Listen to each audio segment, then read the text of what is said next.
El desprecio en los ojos de su padre atravesaba a Isabel como dagas afiladas. No sirves ni para conseguir un buen matrimonio, le escupió mientras arrojaba su fotografía sobre la mesa. Aquella mañana de 1972, bajo el calor sofocante de Manaos, Isabel de apenas 19 años, hija de uno de los hombres más influyentes de la región, descubrió que sería entregada como mercancía a un completo desconocido. El señor Mendoza pasó la mano por su cabello entrecano y ajustó su traje blanco impecable. El aroma del tabaco impregnaba la habitación, mezclándose con el olor a madera húmeda y la fragancia de las orquídeas que decoraban la mansión colonial. He llegado a un acuerdo con el jefe Carapiru. Su aldea está en tierras que me interesan para expandir mis plantaciones. A cambio de su cooperación, le he ofrecido algo que valorará, una esposa. Isabel sintió que el suelo se desvanecía bajo sus pies. Las palabras de su padre resonaban como un eco distante mientras las lágrimas amenazaban con brotar. Pero papá, yo no quiero, no puedo. Balbuceó, retrocediendo hasta chocar contra la pared. Su hermana menor, Victoria, la observaba desde el umbral con una mezcla de horror y alivio por no ser ella la elegida. No tienes opción, sentenció su padre, dándole la espalda para servirse un whisky. Tus hermanas son hermosas, tienen pretendientes adecuados, futuro. Tú, mírate al espejo. Ese pelo rebelde, esa piel demasiado oscura, esos rasgos que no favorecen a nadie. Al menos servirás para algo útil. Partirás mañana al amanecer. Esa noche, Isabel no durmió. El sonido de la lluvia tropical golpeando el tejado acompañaba sus sollozos ahogados contra la almohada. Contempló escapar, pero ¿a dónde iría una mujer sola, sin dinero ni contactos, en una época en que las mujeres apenas tenían derechos? Su madre había muerto cuando ella tenía 10 años, y desde entonces su padre se había vuelto más amargo y cruel. El amanecer llegó demasiado pronto. Una pequeña maleta con sus escasas pertenencias la esperaba junto a la puerta. Su padre ni siquiera se despidió. Solo Victoria la abrazó brevemente, susurrándole, sé fuerte, quizás allí encuentres algo mejor que esta jaula dorada. El viaje por el río Amazonas fue interminable. Isabel, sentada en una canoa guiada por 2 hombres contratados por su padre, observaba la inmensidad verde que la rodeaba. El miedo se mezclaba con una extraña sensación de libertad mientras se adentraban en lo desconocido. El canto de aves desconocidas y el murmullo constante del agua la arrullaban en un estado de trance. 3 días después, divisaron el humo de una aldea. El corazón de Isabel latía tan fuerte que temía que pudiera escucharse sobre el ruido del motor de la canoa. Sus manos temblaban mientras intentaba arreglarse el cabello, un gesto inútil ante lo que consideraba su inevitable destino, ser la esclava de un salvaje que la trataría como a un objeto. La canoa se detuvo en un pequeño embarcadero de madera. Varias personas de la tribu Tupinambá se acercaron con curiosidad. Isabel bajó con torpeza, sintiendo todas las miradas sobre ella. Con la ropa empapada por la humedad y el rostro marcado por las lágrimas y el insomnio, nunca se había sentido tan vulnerable. Un hombre avanzó entre la multitud. Isabel contuvo la respiración, esperando ver a un anciano feroz o un guerrero intimidante. En su lugar, apareció un joven que no tendría más de 25 años. Alto, de complexión atlética, con el torso descubierto adornado con pinturas tradicionales. Pero lo que más impactó a Isabel fueron sus ojos, profundos, serenos, que la miraban no como a una mercancía, sino como a un ser humano. Me llamo Aruán, dijo en un portugués sorprendentemente fluido. Bienvenida a nuestra aldea. Isabel no pudo responder. Las palabras se atoraban en su garganta mientras los hombres que la habían traído entregaban unos documentos a Aruán y partían sin mirar atrás, como quien se deshace de un fardo incómodo. Contra todo pronóstico, Aruán no la tomó del brazo ni la arrastró a ninguna parte. Simplemente se quedó allí, observándola con una mezcla de curiosidad y comprensión. Debes estar cansada y asustada, dijo finalmente. Ven, te mostraré dónde puedes descansar. La condujo hasta una cabaña sencilla pero limpia, con una hamaca colgada en el centro y una pequeña ventana que dejaba entrar la luz dorada del atardecer amazónico. Esta será tu casa por ahora. Nadie te molestará. Cuando estés lista, puedes unirte a nosotros para cenar. Isabel se quedó sola, desconcertada. ¿Dónde estaban los gritos, las órdenes, la humillación que esperaba? Se dejó caer en la hamaca, agotada física y emocionalmente, y por primera vez en días, se permitió cerrar los ojos sin miedo. Despertó con el aroma de comida. Una anciana de rostro amable le había dejado un cuenco con frutas y pescado asado. Isabel comió con avidez, dándose cuenta de cuánta hambre tenía. Cuando terminó, se armó de valor y salió de la cabaña. La aldea bullía de actividad en el crepúsculo. Niños jugando, mujeres trabajando en artesanías, hombres regresando de la casa. Nadie la miraba con desprecio. Algunos le sonreían tímidamente, otros la saludaban con un gesto de cabeza. Isabel se sentía como un extraterrestre en un mundo completamente nuevo. Aruán apareció a su lado como una sombra silenciosa. «Quiero mostrarte algo», dijo simplemente. La guió hasta un claro en el bosque, donde un pequeño arroyo formaba una poza cristalina. La luz de la luna se filtraba entre las hojas, creando patrones plateados sobre el agua. «Aquí vengo cuando necesito pensar», explicó Aruán. «Mi padre también me presionaba. Quería que fuera un guerrero feroz, que liderara ataques contra los blancos. Pero yo elegí otro camino. Estudié en la ciudad, aprendí vuestra lengua, vuestras leyes. No para someternos, sino para protegernos». Isabel lo miró asombrada. Este hombre no era el salvaje que había imaginado. Era un puente entre dos mundos, justo como ella se sentía ahora. «¿Por qué aceptaste este acuerdo con mi padre?», preguntó finalmente. Aruán se tomó su tiempo para responder. «Tu padre amenazó con quemar nuestros cultivos si no cooperábamos. Dijo que necesitaba sellar nuestra alianza con un matrimonio. Acepté para proteger a mi gente, pero nunca te forzaré a nada». La revelación golpeó a Isabel como una ola. No solo había sido descartada por su padre, sino que había sido utilizada como moneda de cambio en un chantaje. «¿Qué pasará conmigo ahora?», susurró, con la voz quebrada. «Eso depende de ti», respondió Aruán. «Puedes quedarte como invitada hasta que decidas qué hacer. O puedes intentar volver a la ciudad, aunque no te lo recomendaría siendo mujer y sin recursos. Aquí estarás segura». Esa noche, Isabel lloró hasta quedarse dormida. Pero estas lágrimas eran diferentes.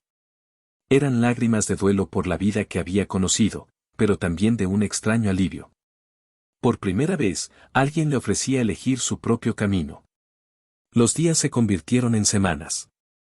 Isabel aprendía las costumbres de la aldea, ayudaba en las tareas diarias, jugaba con los niños. Sus manos, antes suaves e inútiles, ahora sabían tejer fibras, preparar alimentos, identificar plantas medicinales. Su piel, que su padre consideraba demasiado oscura, brillaba saludable bajo el sol amazónico, y su cabello rebelde era admirado por las mujeres de la tribu, que le enseñaban a adornarlo con semillas y flores.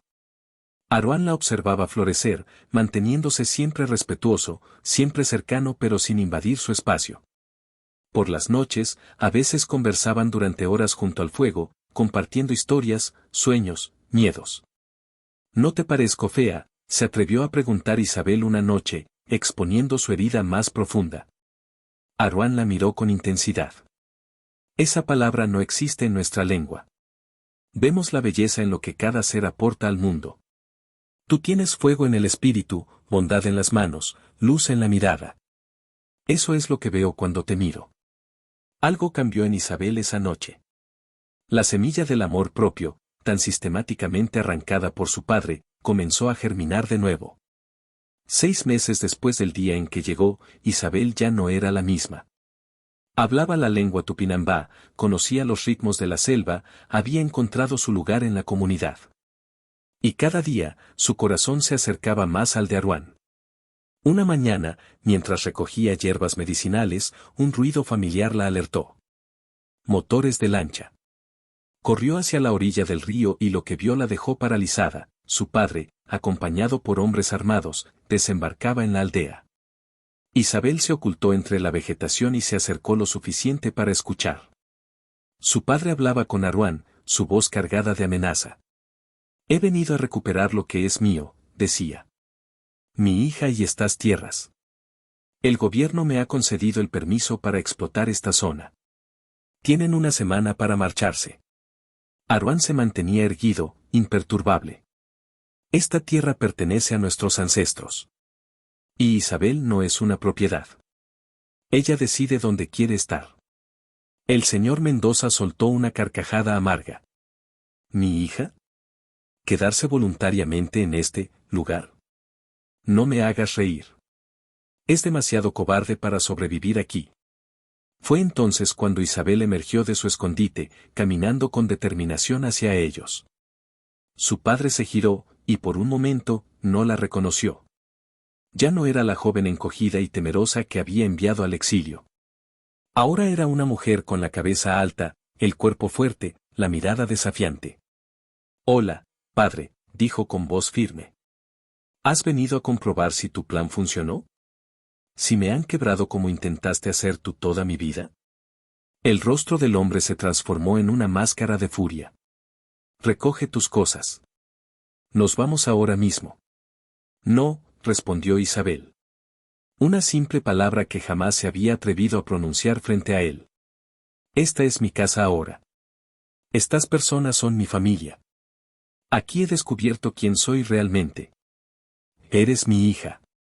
Y me debes obediencia, bramó su padre, avanzando amenazadoramente hacia ella. Aruán se interpuso con un movimiento fluido. En nuestra cultura, cuando una mujer dice, no, significa exactamente eso. No. Lo que sucedió a continuación cambiaría el curso de sus vidas para siempre. El señor Mendoza, cegado por la rabia y la humillación, sacó una pistola. Todo ocurrió en segundos. Un disparo retumbó en el aire. Isabel gritó, esperando ver caer a Aruán. Pero fue otra figura la que se desplomó, Victoria, su hermana, que había bajado de la lancha sin que nadie la notara y se había lanzado para protegerlos. El caos se desató. Los hombres de la aldea reducieron al señor Mendoza y a sus secuaces. Victoria, sangrando pero consciente, miraba a su hermana con una mezcla de dolor y alivio. Te he estado buscando durante meses, jadeó mientras Isabel presionaba la herida de su hombro. Papá decía que habías muerto, pero yo sabía que eras demasiado fuerte para eso. La revelación fue como un rayo. Su padre la había declarado muerta, borrándola completamente de su vida, mientras planificaba apoderarse de las tierras de la tribu. Victoria, incapaz de soportar la mentira, había investigado por su cuenta hasta encontrarla. Él nunca esperó que sobrevivieras aquí, continuó Victoria mientras la curandera de la tribu atendía su herida. Y ciertamente nunca imaginó que encontrarías la felicidad. Los hombres de su padre fueron expulsados de la aldea, pero él fue retenido. Isabel enfrentó a su progenitor, ahora desarmado y reducido, con una tranquilidad que lo desconcertó. Podrías haberme matado realmente, dijo Isabel. Pero en lugar de eso, me diste la vida. Por primera vez, soy quien quiero ser, no quien tú querías que fuera. El Consejo de Ancianos decidió el destino del señor Mendoza, sería entregado a las autoridades de la ciudad más cercana. Acusado de intento de homicidio y de falsificar la muerte de su hija para apropiarse de tierras protegidas. Cuando los guerreros se lo llevaban, su padre, derrotado, miró a Isabel por última vez. Siempre fuiste la más parecida a tu madre, dijo con voz quebrada. Ella también me desafió hasta el final. Quizás por eso no podía soportar mirarte. Esas palabras, ese atisbo de vulnerabilidad en un hombre que siempre había sido una fortaleza de crueldad, dejaron a Isabel paralizada. Nunca sabría si era una manipulación final o una confesión sincera. Y decidió que no importaba. Su vida ya no se definiría por la aprobación o el rechazo de ese hombre. Victoria se recuperó lentamente. Durante su convalecencia, las hermanas reconstruyeron su relación, sanando viejas heridas, compartiendo secretos largamente guardados. Victoria confesó que siempre había admirado la fortaleza interior de Isabel, aunque nunca se atrevió a defenderla abiertamente. «Vuelve conmigo a la ciudad», suplicó Victoria cuando estuvo mejor.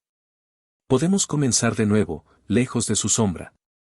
Isabel miró hacia donde Aruán conversaba con los ancianos, su perfil recortado contra el atardecer amazónico. Mi lugar está aquí ahora, respondió con suavidad. Pero siempre serás bienvenida en mi hogar. Un año después de su llegada, en una ceremonia que mezclaba tradiciones indígenas y occidentales, Isabel y Aruán unieron sus vidas oficialmente. Victoria viajó desde la ciudad para estar presente, trayendo consigo documentos que protegerían legalmente las tierras de la tribu de futuros intentos de apropiación. Bajo la luz de las estrellas amazónicas, rodeada por la comunidad que la había acogido cuando más vulnerable estaba, Isabel comprendió la ironía más hermosa: su padre, intentando deshacerse de ella por considerarla sin valor, la había enviado exactamente donde necesitaba estar para descubrir su verdadero valor. Hoy, 20 años después, Isabel es conocida en toda la región como Guardia da Floresta, la guardiana del bosque. Su conocimiento de ambos mundos la convirtió en una mediadora respetada, defendiendo los derechos de las comunidades indígenas mientras trabaja con organizaciones internacionales para proteger la Amazonía. La escuela que fundó en la aldea educa a niños indígenas y de comunidades vecinas en ambas culturas, creando una nueva generación de defensores del bosque. Su hija mayor estudia Derecho Ambiental en Sao Paulo, mientras su hijo continúa las tradiciones de sanación de la tribu. Y cada noche, cuando el sol se oculta tras la inmensidad verde, Isabel y Aruán caminan hasta aquel claro junto al arroyo donde una vez compartieron sus primeras confidencias. Allí, bajo el mismo cielo estrellado, se miran a los ojos y confirman lo que ambos saben, que la verdadera belleza nunca estuvo en un rostro o un cuerpo, sino en la capacidad de ver en el otro lo que nadie más puede ver. En la aldea, cuentan que cuando la luna llena se refleja en la poza del arroyo, se puede ver a dos siluetas abrazadas, eternas como la selva misma. Es la historia que las madres susurran a sus hijas, la de una mujer que fue desechada por no cumplir con los estándares ajenos de belleza, y encontró en ese rechazo el camino hacia su verdadero destino. No somos lo que otros ven en nosotros, enseña Isabel a las niñas de la aldea, somos lo que elegimos ver en nosotros mismos.